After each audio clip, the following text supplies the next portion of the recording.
ഈ മാസങ്ങൾക്ക് മുൻപ് KPCCയുടെ പ്രസിഡന്റിന്റെ വീട്ടിൽ നിന്ന് കൂടോത്രം പിടികൂടിയിരുന്നു. അതിന് പിന്നാലെ വലിയ രീതിയിൽ രാഷ്ട്രീയക്കാർക്കിടയിലുള്ള വിശ്വാസങ്ങൾ, അന്ധവിശ്വാസത്തെക്കുറിച്ചും വലിയ രീതിയിൽ ചർച്ച നടന്നിട്ടുണ്ട്.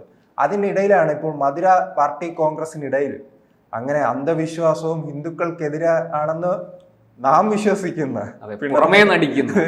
പിണറായി വിജയന്റെ ഭാര്യയും മകൾ ഇപ്പോൾ ക്ഷേത്ര ദർശനവും അല്ലെ പുറത്തിറങ്ങുന്നില്ല. അല്ല, അതിന്റെ ഒരു ആവശ്യകത ഉണ്ടല്ലോ ഇപ്പോൾ, അല്ലെങ്കിൽ ജയിലിലേക്ക് പോകുമെന്ന് ഭയപ്പെട്ടിരിക്കുന്ന സമയത്തിനെതിരെയാണ് ഇപ്പോൾ കൂടോത്രം നടത്തുന്നത്. ആ സമയത്താണ് തഞ്ചാവൂരിലെ ക്ഷേത്രത്തിൽ മകളും അമ്മയും ദർശനം നടത്തിയിരിക്കുന്നത്.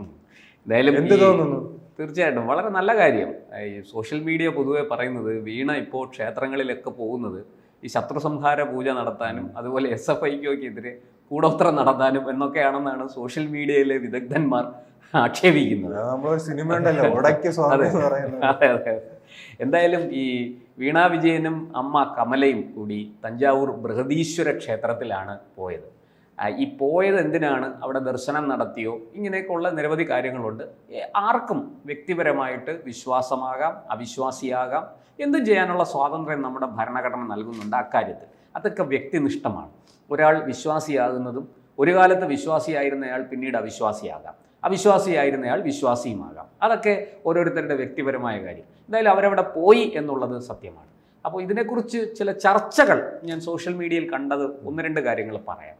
ഒന്ന്, ഇവർ പോയത് ഈ SFIക്കെതിരെ കേസിൽ നിന്ന്, ആ SFIO രജിസ്റ്റർ ചെയ്തിരിക്കുന്ന കേസിൽ നിന്ന് രക്ഷപ്പെടാനാണ്, അങ്ങനെ പ്രാർത്ഥിക്കാനാണ്, അവിടെ ചില വഴിപാടുകൾ നടത്താനാണ് എന്ന് ചിലർ പറയുന്നുണ്ട്.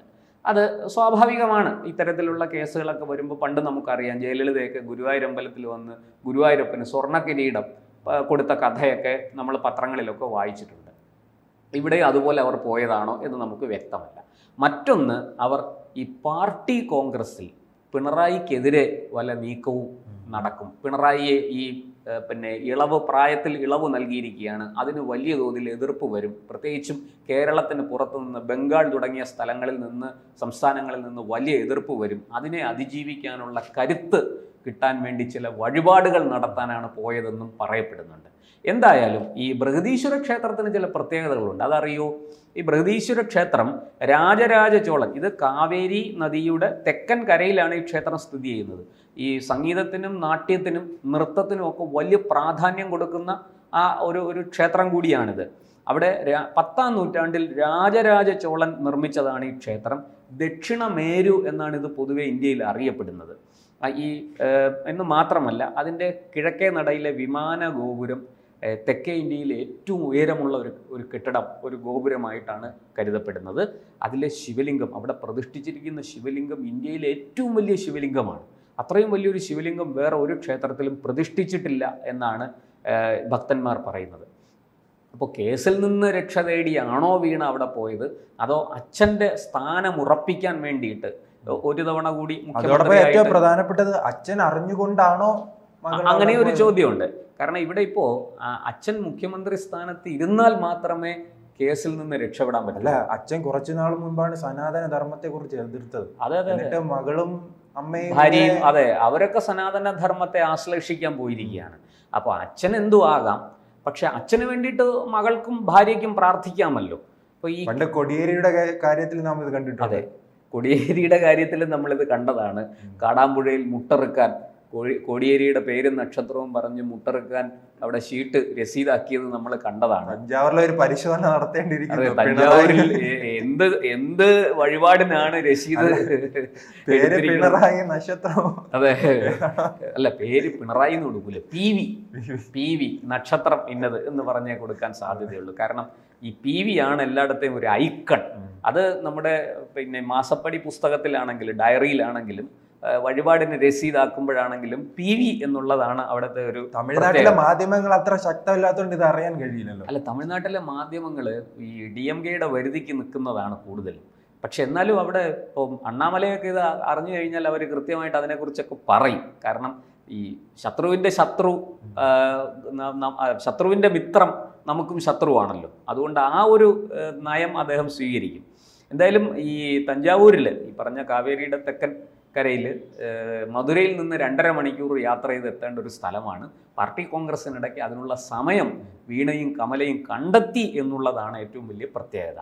എനിക്ക് തോന്നുന്നത് കേസ് ഇതിനിടയ്ക്ക് ഈ പാർട്ടി സമ്മേളനത്തിന് മുമ്പായി തന്നെ കാസർഗോഡ് ഒരു സഹകരണ സംഘം ബാങ്കുമായി ബന്ധപ്പെട്ട ഒരു വാർത്ത വന്നിട്ടുണ്ടായിരുന്നു. കാരണം അവർ ഈ പല ക്ഷേത്രങ്ങളും പാർട്ടി കോൺഗ്രസിനിടയിൽ തന്നെ മധുര, തഞ്ചാവൂർ അടക്കമുള്ള ക്ഷേത്രങ്ങൾ സന്ദർശിച്ച് രാമേശ്വരം വഴി കേരളത്തിലേക്ക് എത്താൻ എന്നൊരു ടൂർ പാക്കേജ് പ്രഖ്യാപിച്ചു. സാധാരണ ഈ രാമേശ്വരത്ത് നമ്മൾ ചെല്ലുന്നത് ബലിയിടാനാണ്, പിതൃക്കൾക്ക്, മരിച്ചുപോയവർക്ക് ബലിയിടാനാണ്. അപ്പോൾ ഈ പാർട്ടി കോൺഗ്രസ് എല്ലാം കഴിഞ്ഞ് രാമേശ്വരത്ത് പോകുന്നെങ്കിൽ അതിന്റെ അർത്ഥം പാർട്ടിക്ക് ബലിയിടാൻ വേണ്ടി ഈ കോൺഗ്രസിൽ പങ്കെടുത്തവരെല്ലാം ചെന്നു എന്നും കരുതാം, അങ്ങനെയും കരുതാം. അല്ല, അത് ബംഗാളിലും നടന്ന ത്രിപുരയിലും കേരളത്തിലൂടെ കാസർഗോഡ് മാത്രമല്ല കേട്ടോ, കണ്ണൂരിലും നിരവധി ഈ ലോക്കൽ കമ്മിറ്റികളുടെ നേതൃത്വത്തിൽ, ഏരിയ കമ്മിറ്റികളുടെ നേതൃത്വത്തിൽ ബസ് പിടിച്ചൊക്കെയാണ് ആൾക്കാർ പാർട്ടി കോൺഗ്രസ് ആള് തേക്കണമല്ലോ. ഇത്തവണത്തെ പാർട്ടി കോൺഗ്രസിനെ കുറിച്ച് ജി ശക്തിധരൻ, പഴയ CPM-ന്റെ ഒരു സിംഹമായിരുന്ന, മാധ്യമപ്രവർത്തകരുടെ ഇടയിലെ സിംഹമായിരുന്ന ജി ശക്തിധരൻ ഫേസ്ബുക്ക് പോസ്റ്റ് ഇട്ടു. അദ്ദേഹം പറയുന്നതെന്ന് വെച്ചാൽ, പണ്ടൊക്കെ എന്ന് പറഞ്ഞാൽ പാർട്ടി കോൺഗ്രസ് നടക്കുമ്പോൾ ഈ പാർട്ടി ഓഫീസ്, കേന്ദ്ര കമ്മിറ്റി ഓഫീസിൻ്റെയും അതുപോലെ ഈ പാർട്ടി കോൺഗ്രസ് എവിടെയാണോ നടക്കുന്നത് ആ പ്രദേശത്തും വലിയൊരു മാധ്യമ പടയുണ്ടാവും. BBC മുതൽ ഇങ്ങ് നമ്മുടെ നാട്ടിലെ ഈ കൊച്ചു പത്രം വരെ, ഒരു അന്തിപത്രം വരെ അവിടെ ആ പ്രതിനിധികളെ വിടും, അവരുടെ റിപ്പോർട്ടർമാരെ വിടും, ഫോട്ടോഗ്രാഫർമാരെ വിടും. മുൻപ് 60-70 സീറ്റ് ഉണ്ടായിരുന്ന ഒരു വലിയ പാർട്ടിയാണ്. അതെ, ഇന്ന് ആ സ്ഥലത്ത് മാധ്യമങ്ങൾ തിരിഞ്ഞു നോക്കുന്നില്ല. ഈ ശ്മശാന മൂകതയാണ് കേന്ദ്ര കമ്മിറ്റി ഓഫീസിൽ.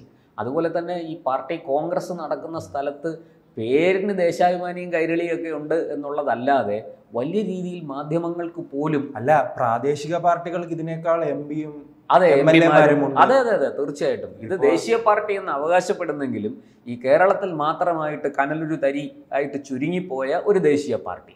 പക്ഷെ മാധ്യമങ്ങൾക്കൊന്നും ഇപ്പം വേണ്ട, CPM-നെ അവർക്ക് വേണ്ട. പണ്ടങ്ങനെയല്ല, ലോകത്ത് എവിടെയെങ്കിലും എന്തെങ്കിലും നടന്നാൽ ഉടനെ മൈക്കുമായിട്ട് ഓടും. എന്താ CPM-ന്റെ ദേശീയ സെക്രട്ടറി എന്ത് പറയുന്നു, പ്രകാശ് കാരാട്ട് എന്ത് പറയുന്നു, സീതാറാം യെച്ചൂരി എന്ത് പറയുന്നു എന്നൊക്കെയായിരുന്നു മാധ്യമങ്ങൾക്ക്, അതായിരുന്നു മാധ്യമങ്ങൾക്ക് വേണ്ടിയിരുന്നത്. പക്ഷേ ഇന്ന് ആ സ്ഥാനത്ത് പ്രകാശ് കാരാട്ട് ജീവിച്ചിരിപ്പുണ്ട്. സീതാറാം യെച്ചൂരി മരിച്ചുപോയെങ്കിലും പ്രകാശ് കാരാട്ട് ജീവിച്ചിരിപ്പുണ്ട്. അതുപോലെ മറ്റു പല നേതാക്കളും ജീവിച്ചിരിപ്പുണ്ട്. പക്ഷേ അവരാരെയും സമീപിക്കുന്നില്ല. CPM-ന്റെ ഒരു റിയാക്ഷനും അവർക്ക് വേണ്ട. അത്രത്തോളം ഈ പാർട്ടി അപ്രസക്തമായി പോയി. അങ്ങനെ അപ്രസക്തമായ ഒരു പാർട്ടിയിൽ ആ പാർട്ടിയുടെ മുഖ്യമന്ത്രിയായിട്ട് തുടർഭരണം അച്ഛന് കിട്ടണം എന്ന് ആഗ്രഹിച്ചുകൊണ്ടാണോ മകൾ ബൃഹദീശ്വര ക്ഷേത്രത്തിൽ പോയത്? നിലവിലെ സാഹചര്യത്തിൽ ഈ കേസും അതിനോട് അനുബന്ധിച്ച് വന്ന പുകിലെല്ലാമായി ബന്ധപ്പെട്ടായിരിക്കും ചിലപ്പോൾ ക്ഷേത്ര ദർശനം. അതിനൊരു കാരണമുണ്ട്. ഈ ഒരു കേസ് മാത്രമല്ല, തൊട്ടു പുറകെ ബാംഗ്ലൂരും വേറൊരു കേസുണ്ട്, കൊച്ചിയിൽ മാത്രമല്ല SFIOയുടെ ഇടപെടൽ വരാൻ പോകുന്ന മറ്റൊരു കേസുണ്ട്.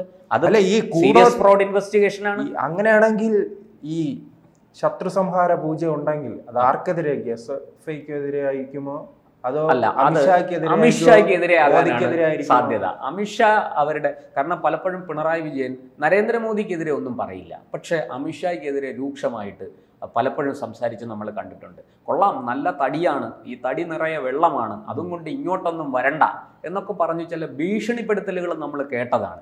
പക്ഷേ ആ അമിത്ഷാ ആരാണ് എന്ന് ഇപ്പോൾ പിണറായിക്ക് മനസ്സിലായിട്ടുണ്ട്. അതുകൊണ്ടാണ് ഇപ്പോൾ അമിത്ഷായ്ക്കെതിരെ അധികമൊന്നും എന്താ പറയണ്ടേ, നല്ല ഭാഷ പറയുകയാണെങ്കിൽ വേറൊന്നാണ് പറയേണ്ടത്, ഞാൻ അതിലേക്ക് പോകുന്നില്ല. ഇപ്പോൾ അത്രയൊന്നും വിമർശനങ്ങളോ പ്രതികരണങ്ങളോ ഒന്നും ഇല്ലാത്തത് അതുകൊണ്ടാണ്. പക്ഷേ അമിത്ഷായുടെ കയ്യിലാണ് ഇതിൻ്റെ നിയന്ത്രണം ഇരിക്കുന്നത്. SFIO ഉൾപ്പെടെയുള്ള അന്വേഷണ ഏജൻസികളെ അമിത്ഷായ്ക്കാണ് നിയന്ത്രിക്കാൻ കഴിയുക എന്നുള്ള സത്യം അവർ തിരിച്ചറിഞ്ഞിരിക്കുന്നു. ഒരുപക്ഷെ ഈ പറഞ്ഞ ശത്രുസംഹാര പൂജയൊക്കെ അമിത്ഷായ്ക്കെതിരെ ആയിരിക്കും നടത്താൻ സാധ്യത. പക്ഷേ അത് മാത്രമല്ല, അച്ഛൻ്റെ സ്ഥാനമുറപ്പിക്കലും ഒരു വിഷയമാണ്. ഇപ്പോൾ പാർട്ടി കോൺഗ്രസ്സിൽ അത് വ്യക്തമായല്ലോ.